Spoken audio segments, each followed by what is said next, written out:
I knew something was wrong the moment I pulled into our driveway. The familiar shape of my silver Mazda, my pride and joy, my ticket to freedom, was missing from its usual spot.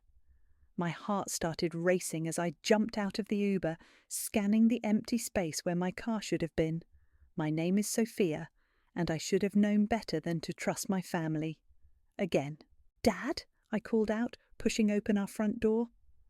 The house was quiet except for the sound of ESPN coming from the living room. "Dad, where's my car?" My father looked up from his recliner, his expression maddeningly calm. "Oh, good, you're home. We need to talk about that." My brother Chaz was sprawled on the couch, phone in hand, barely glancing up. Something about his deliberately casual posture made my stomach clench. "Where is my car?" I repeated, each word sharp and clear. "Now, Sophia, don't get dramatic," Dad said, using that patronizing tone I'd grown to hate.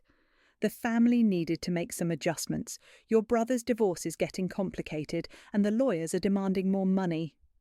The pieces clicked into place. "You sold my car?" My voice cracked. "Without asking me?"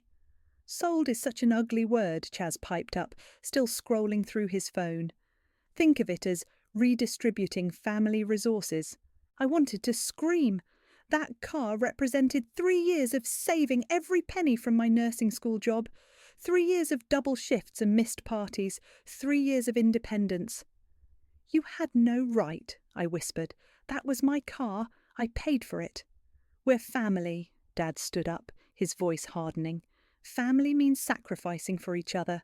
Your brother needs help right now." "And what about what I need?"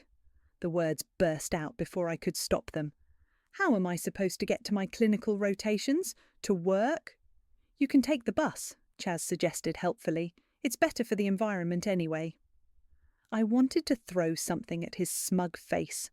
Instead, I took a deep breath, remembering what Grandma Nadine used to say about keeping your cards close to your chest. "The bus doesn't run early enough for my hospital shifts," I said quietly. "Then carpool," Dad waved his hand dismissively. "The point is, your brother needs this more than you need a fancy car. He's going through a divorce, for God's sake." "A divorce he caused," I muttered. "What was that?" "Nothing." I forced a smile, the way I always did, the way I had when Chaz borrowed my college fund for his failed startup, the way I had when Dad made me defer my nursing school acceptance so Chaz could finish his degree first. I turned and walked upstairs to my room, ignoring Dad's lecture about family loyalty following me up. My hands were shaking as I closed the door. Sitting on my bed, I opened my jewellery box, the last gift Grandma gave me before she passed.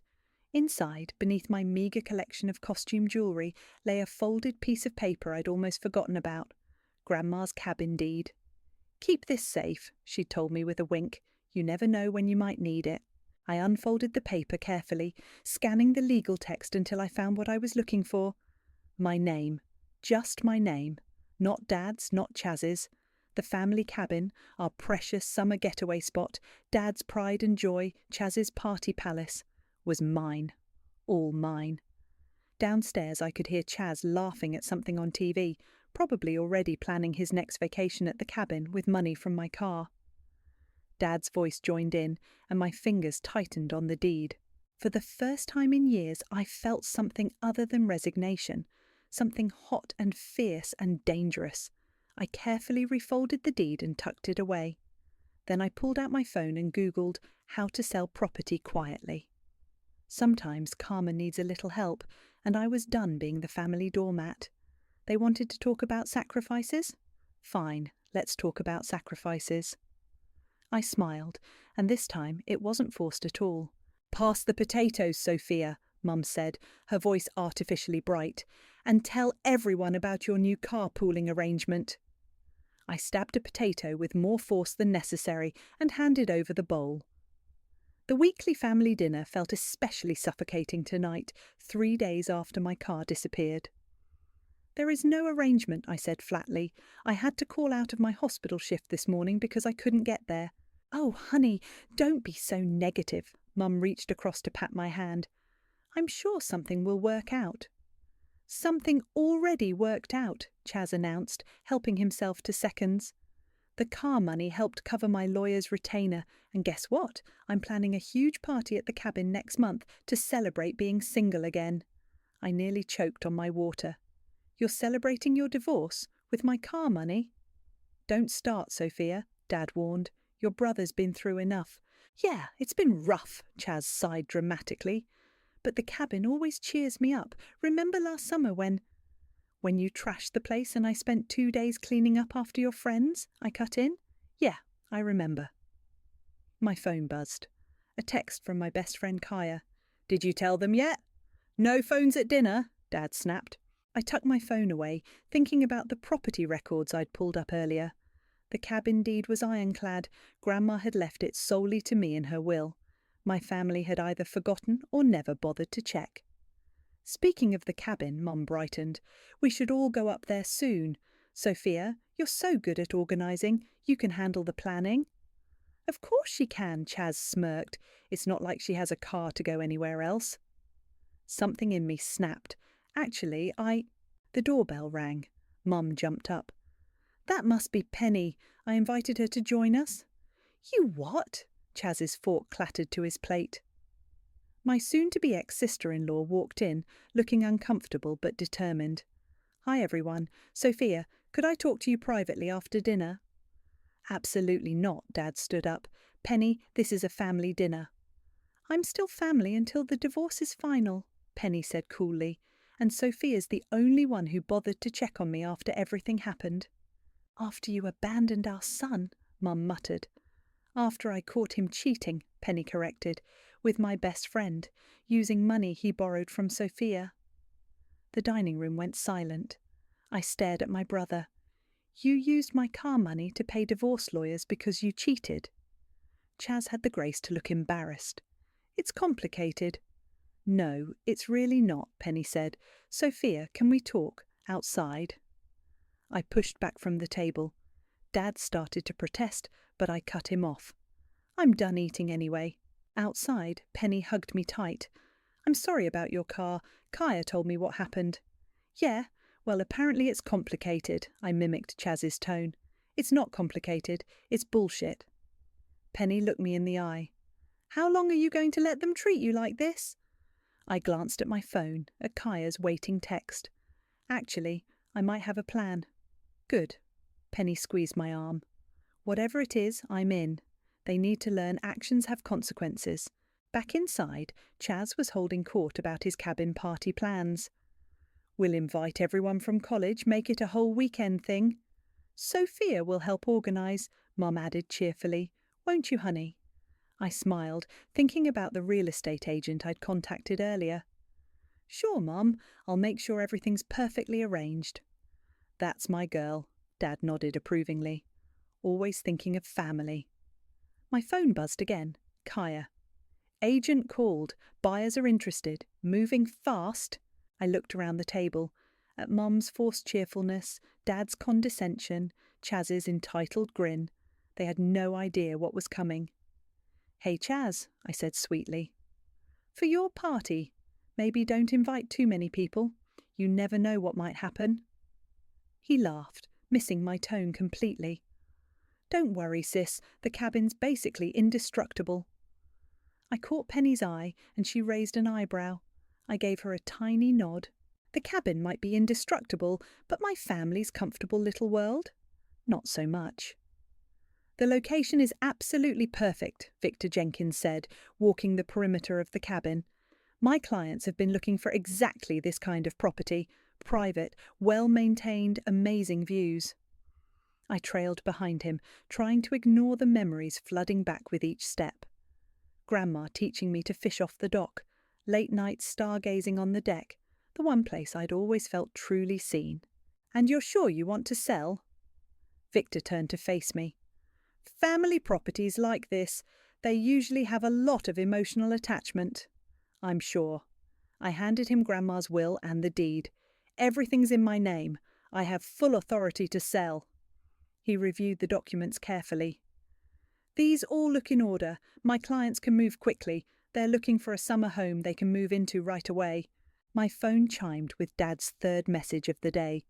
"Don't forget to stock the cabin for Chaz's party and clean the gutters." "How quickly?" I asked Victor. 2 weeks, maybe less. They're motivated buyers. He hesitated. "Does your family know you're selling?" I thought about Dad's latest lecture on family loyalty, about Chaz's endless demands, about Mum's blithe assumptions that I'd always be there to pick up everyone's slack. They'll find out soon enough. Back home, Dad was waiting with a list. "Sophia, we need to discuss the cabin preparations. Chaz wants to invite 30 people." 30? I kept my voice neutral. That's a lot. It's important for him to blow off steam after everything with Penny. Dad handed me the list. "Here's what needs to be done before the party. I trust you can handle it." The list was 2 pages long. Cleaning, shopping, repairs. Easily 40 hours of work. Work they assumed I'd do for free, of course. "When's the party again?" I asked casually. 2 weeks from Saturday. Chaz is really looking forward to it.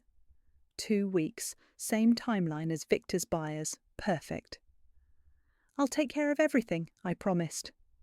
Dad beamed and patted my shoulder. That night I met Kaya at our favourite bar. "You should have seen Victor's face when he saw the property," I told her. "He thinks it'll sell immediately." "Good." Kaya sipped her wine. "But are you really ready for the fallout? Your family's going to lose it." They lost my car without asking. They've lost my savings, my time, my self-respect. I pulled out my phone and showed her the latest family text chain. Everyone discussing cabin party plans, assigning me tasks without even asking. They take and never even notice. Like that time they used your college fund for Chaz's start-up, or when they made me defer nursing school so he could finish first. I took a long drink. Grandma left me the cabin for a reason. She saw how they treated me. Speaking of the cabin, Kaya pointed to my phone, which was buzzing with a call from Victor. "Hello?" "Sophia? Great news. My clients want to make an offer. Full asking price, all cash, quick close. They can sign tomorrow if you're ready." I caught Kaya's eye. She gave me a thumbs up. "I'm ready," I said firmly. After hanging up, I stared at my phone. More family texts rolling in, Mum asking about cabin groceries, Chaz demanding his favourite beer be stocked, Dad reminding me about the gutters. "You know what the worst part is?" I told Kaya. "They really think they're good people. They honestly believe that using me like this is normal, that it's what family does." "Then maybe it's time they learned what family shouldn't do." Kaya raised her glass. "To Karma." "To Karma," I clinked my glass against hers. "And to Grandma Nadine, who taught me that sometimes the quietest person in the room is the one you should watch out for." My phone buzzed again. Victor had sent the sales contract. "Last chance to back out," Kaya said softly. I thought about my missing car, about years of being the family doormat, about Grandma's knowing wink when she handed me the deed. "No backing out," I said, and opened the contract. "Some lessons have to be learned the hard way." "Sophia!" Chaz's voice boomed through the house. "Where are the cabin keys? I need to drop some stuff off." I clutched my phone tighter, staring at the notification that had just popped up. Sale complete. Funds transferred. The cabin was officially sold. "Check the kitchen drawer," I called back, my heart racing. "They're not here." Heavy footsteps approached my room. "Dad says you always keep them." I quickly closed my banking app, where 6 figures had just appeared in my account. "I'll help you look." Downstairs, Mum was making coffee while Dad read the paper. "Sophia, don't forget you need to clean the guest rooms before the party," Mum said, "and pick up the beer, and check the septic tank," Chaz interrupted. "Found the keys." He dangled them triumphantly. "Coming with me to drop off supplies." "I can't," I said. "Hospital shift." "Still sulking about the car?" Dad lowered his paper. "I thought we discussed this. Family sacrifices." "Actually," I cut in, "Penny asked to meet me for coffee." That shut them up. Chaz's face darkened. "Why are you meeting my ex?"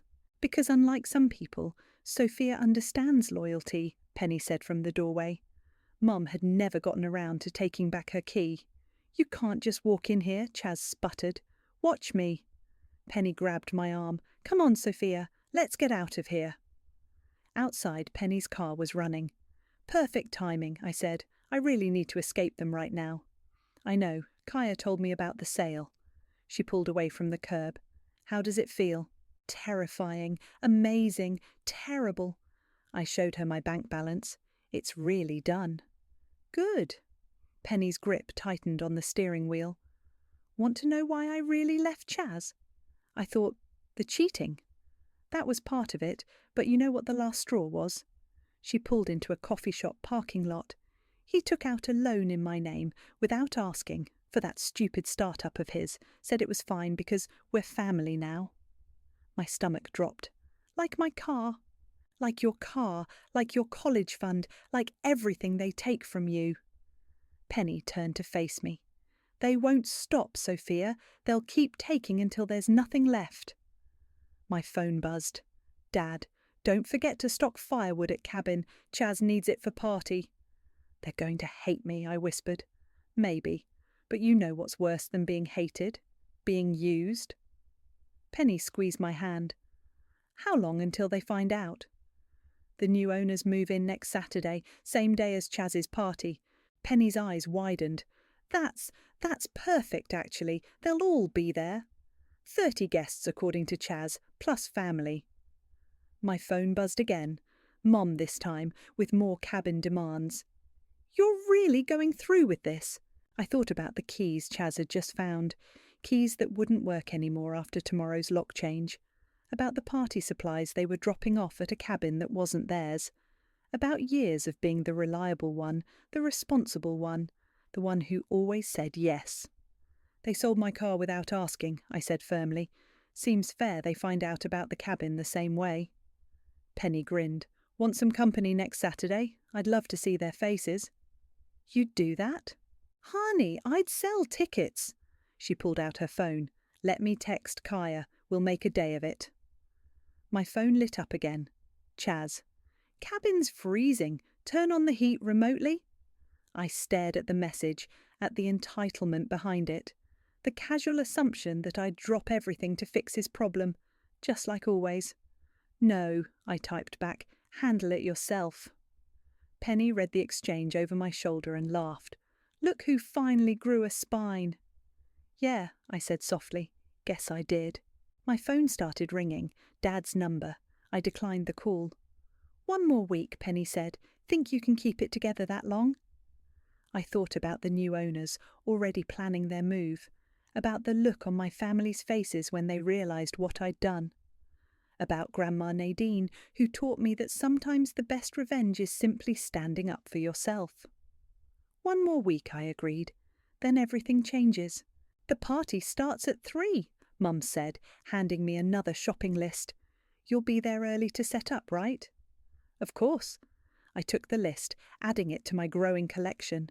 Tomorrow was the day. My stomach churned with equal parts anxiety and anticipation. "Did you check the weather?" Dad called from his office. "Chaz wants to use the fire pit." "Sunny and clear," I replied. Perfect weather for both a party and a move-in. My phone buzzed. Victor. "New owners confirmed for 3:30 p.m. tomorrow. Locksmith scheduled for 9 a.m. I'd spent the past week slowly removing my personal items from the cabin, telling my family I was organising for the party. They'd praised my initiative naturally. Good old reliable Sophia, always thinking ahead. "Sophia," Chaz bounded down the stairs, "I invited 10 more people. Can you grab extra supplies?" 10 more? I kept my voice steady. "That's 40 people now." "Is that a problem?" He raised an eyebrow, challenging me. "Not at all," I smiled. "The more the merrier." Another text, this time from Penny. "Everything set for tomorrow? Kaya and I will be there at 3:15. "Perfect timing," I typed back. "Oh, and sis." Chaz tossed a crumpled receipt at me. "I bought some stuff for tomorrow. Put it on your card?" I picked up the receipt. $300 of alcohol. "Sorry, card's maxed out." "What? But you always cover it." Guess things change. I grabbed my keys, borrowed from Kaya since my car was gone. "I need to go get supplies." "Don't forget the ice." Mum called after me. And the paper towels and... I let the door close on her voice. At the store, I took my time selecting party supplies. One last performance as the perfect daughter. My phone kept buzzing. The family group chat was exploding with last-minute demands and excitement about tomorrow. Almost ready? Kaya's text cut through the family noise. Getting there. You should see their party plans. Can't wait to see their faces when they realise they're planning a party at someone else's house. I grabbed paper plates, cups, and enough snacks for 40 people. All of it would belong to the new owners by tomorrow afternoon. I smiled, imagining Victor's clients finding their new cabin fully stocked for their first weekend. Back home, Dad was on the phone with the party rental company. Yes, deliver to the cabin tomorrow morning. My daughter Sophia will be there to accept everything. I would be there all right, but not to accept deliveries. I'd be there to watch the locksmith change the locks, to meet Victor and his clients, to say goodbye to the last piece of grandma I had left. Sophia? Mum waved another list at me. Can you pack the cleaning supplies tonight and maybe head up early to air out the rooms? Already packed, I said. Everything's under control. You're such a blessing, Mum hugged me, always taking care of everyone. My phone buzzed again. Victor. Final walkthrough at 2 p.m. tomorrow, before the new owners arrive. Confirmed, I replied. Sophia? Dad appeared in the doorway. One more thing, I invited the Robertsons, my golf buddies. They want to see the cabin, maybe buy something similar. Show them around tomorrow? I almost laughed. They wanted to see the cabin? They'd see it all right. Sure, Dad. I'll give them the full tour. That's my girl. He patted my shoulder. The cabin's such a special place. It's important to share it with the right people. If only he knew. Upstairs, I packed my overnight bag. Not for the party, but for the hotel room I'd booked for the next few nights. Something told me I wouldn't be welcome at home after tomorrow. My phone lit up one last time. A photo from Chaz. Him and his friends posing with cases of beer, captioned Cabin Party 2023. I saved the photo. Something to remember them by. Their last moment of perfect, entitled confidence before everything changed. See you tomorrow, I texted back, adding a smiley face emoji. One more night, one more list, one more act as the perfect daughter. Then, at 3:30 p.m. tomorrow, they'd all learn what it felt like to have something taken without warning. I couldn't wait. The party's going to be epic, Chaz's voice boomed across the cabin's front lawn. Cars were pulling up, music already blasting. My family had arrived early, as planned, to help set up, which meant watching me work. I checked my watch, 3:15 p.m. Sophia, Dad waved from the porch. The Robertsons are here. Give them that tour. In a minute, I spotted Penny's car pulling up, Kaya in the passenger seat, right on schedule. What are they doing here? Chaz demanded, noticing them too. Supporting me, I said quietly, just as another vehicle turned into the driveway, a moving truck followed by Victor's SUV. Who ordered a moving truck? Mum frowned. Sophia, did you mix up the rental deliveries? Victor stepped out of his SUV, followed by a smiling couple. Sophia, everything ready? What's going on? Dad strode over. This is private property. We have a party scheduled. Actually, Victor pulled out some papers. Mr. and Mrs. Walker here are the new owners. They're ready to take possession. The music screeched to a halt. Everyone froze. New owners? Chaz laughed. Good joke, sis. Now seriously, where should we put the kegs? It's not a joke. I pulled out my copy of the sale documents. The cabin was sold last week. Closing was this morning. Dad's face went from confused to angry in seconds. That's impossible. This cabin has been in our family for... The cabin was left to me, I cut in. By Grandma. Check the deed. You... Mum's voice shook. You sold our cabin? No, Mum. I sold my cabin. I turned to the Walkers. The locksmith changed everything this morning. Here are your new keys. You can't do this. Chaz lunged forward, but Penny stepped between us. Actually, she can, and did. Penny smiled sweetly. Maybe you should have thought about that before selling her car. This is different, Dad roared. This is family property. Was family property, Kaya corrected. Now it belongs to the Walkers, who I believe are ready to move in. Mrs. Walker nodded, looking uncomfortable but determined. We were told 3:30. This is perfect timing, I said brightly. Everyone's here to help you move in. Sophia! Dad's voice dropped dangerously low. Fix this, now. Fix it? I laughed. Like you fix my car situation, or my college fund, or every other time you took something from me without asking. We're your family.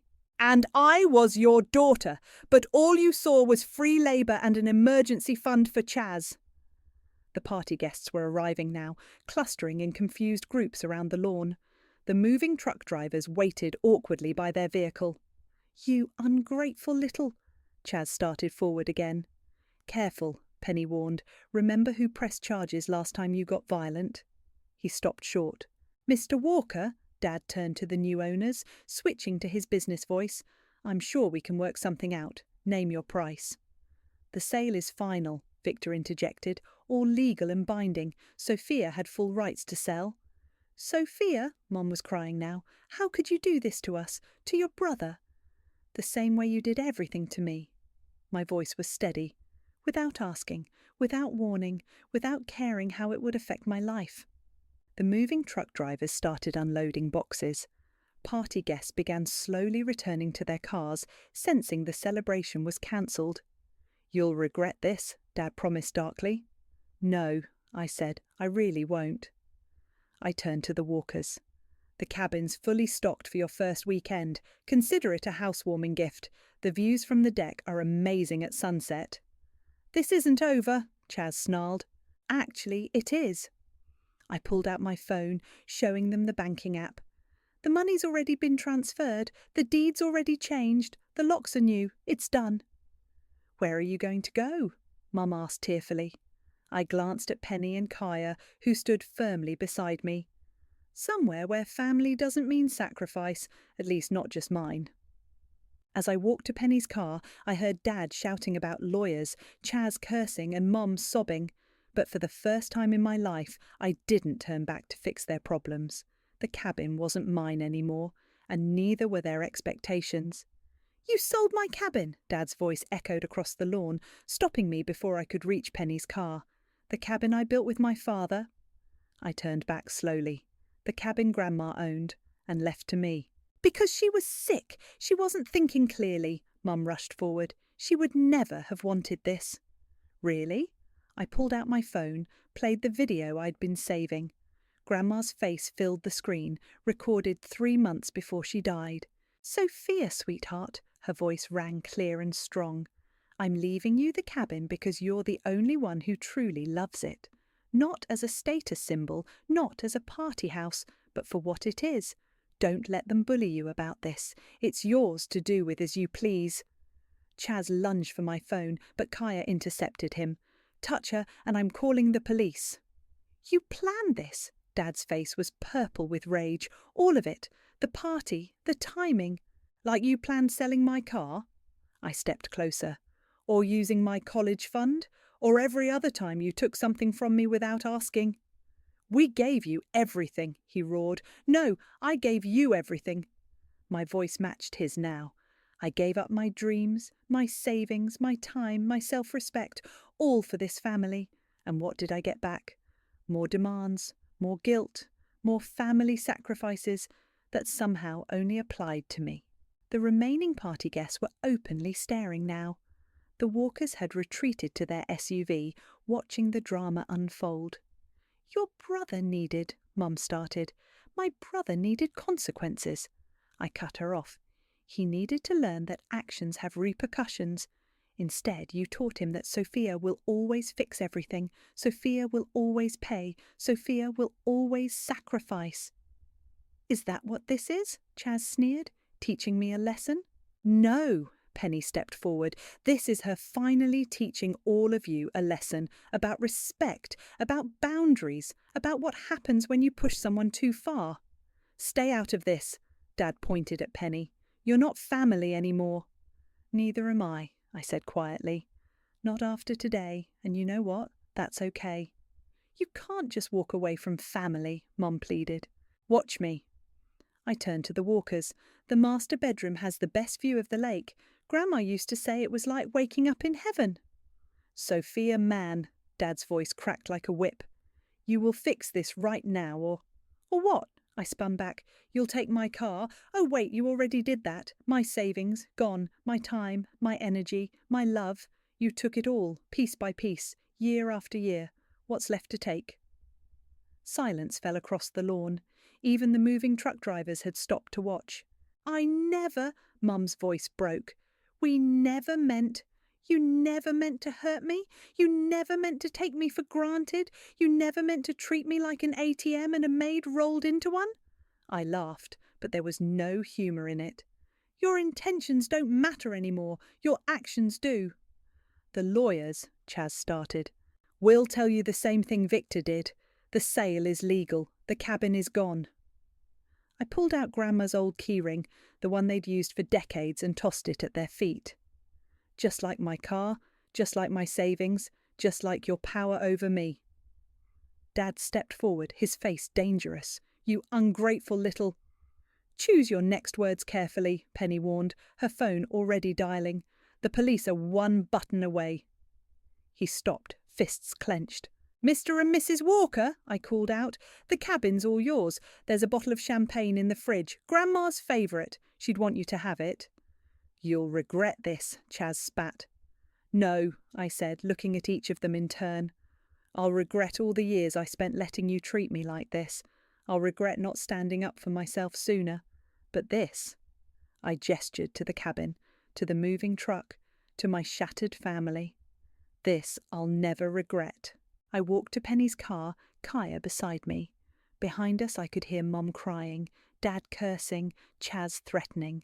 But their voices were getting fainter, less important. Ready? Penny asked, starting the engine.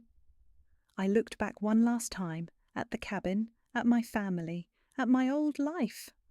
More than ready, I said. Let's go. The dealership keys felt heavy in my palm, brand new, still shiny. The silver Audi in front of me cost exactly what I'd gotten for my share of the cabin. It's perfect, Kaya squeezed my arm. Sign the papers. My phone buzzed.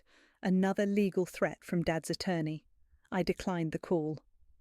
They can't touch the sale, Penny had assured me yesterday over coffee. I checked with 3 different lawyers. The cabin was yours, the sale was legal, end of story. I signed the purchase agreement, feeling a weight lift from my shoulders. No more borrowing Kaya's car, no more depending on anyone. Want to take it for a spin? The dealer handed me the keys. Maybe visit some familiar places? I knew what he meant. The cabin was only an hour away. Part of me wondered how the Walkers were settling in, if they'd found all the little quirks and secrets of the place. Actually, I said, I have somewhere else in mind. 20 minutes later, I pulled into the hospital parking lot where I worked. No more begging rides or missing shifts. No more explaining why I couldn't make it in. My phone lit up, Mum this time, her 6th call today. I let it ring. The text that followed made me pause. Found something of yours in the attic. Grandma's old photo albums. Please come get them. It's a trap, Kaya said, reading over my shoulder. Obviously. I started the car again. But those albums... You know they'll ambush you. Yeah. I pulled out of the parking lot. But I'm not the same person they used to ambush. The house looked smaller somehow. Mum opened the door before I could knock, her eyes red. You came. Just for the albums. Your father's not here, she said quickly. Or Chaz, please just come in for a minute. I followed her inside, keeping my distance. The albums sat on the coffee table, along with a familiar envelope. The cabin deed, Mum said softly. We found the original copy. You really did own it outright. I know. Why didn't you tell us? Would it have mattered? I picked up the albums. Would you have treated me any differently? She flinched. We're your family. No, I corrected her. You're people who took advantage of my love for you. There's a difference. We can change, she whispered. We can learn. Maybe, but not with me as your teacher. I turned to leave, then stopped. The Walkers seem nice. Maybe you could try being good neighbours instead of bitter enemies. Your father's appealing the sale. He's wasting his money. I opened the front door. Goodbye, Mum. Wait! She grabbed something else from the table. This came for you, certified mail. I recognised Grandma's lawyer's office address on the envelope. Inside was a letter, dated just weeks before she died. Dearest Sophia, if you're reading this, you've finally done it. You've finally stood up for yourself. The cabin was my test. Would you let them take that too, or would you find your strength? I'm sorry for putting that burden on you, but I watched them diminish you year after year. You deserved better. You deserve to be valued, not just used. Remember, setting boundaries isn't betrayal. Demanding respect isn't selfish. And family, real family, lifts you up, not weighs you down. I'm proud of you, my quiet warrior. Love, Grandma. My vision blurred. Mum reached for me, but I stepped back. Sophia, please. Tell Dad to stop wasting money on lawyers. I tucked the letter into my pocket. And tell Chaz, tell him I hope he learns from this.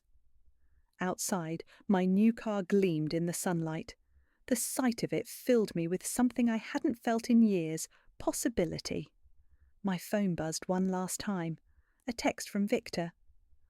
The Walkers love the cabin. They asked if you'd visit sometime. I smiled, thinking of Grandma's words. Quiet warrior. She'd known all along what I could be, what I would become. I started the engine, the purr of it washing away the echoes of Mum's pleas, Dad's threats, Chaz's anger. They'd taken my old car, but they'd given me something priceless in return, the strength to drive away. And this time, I didn't look back.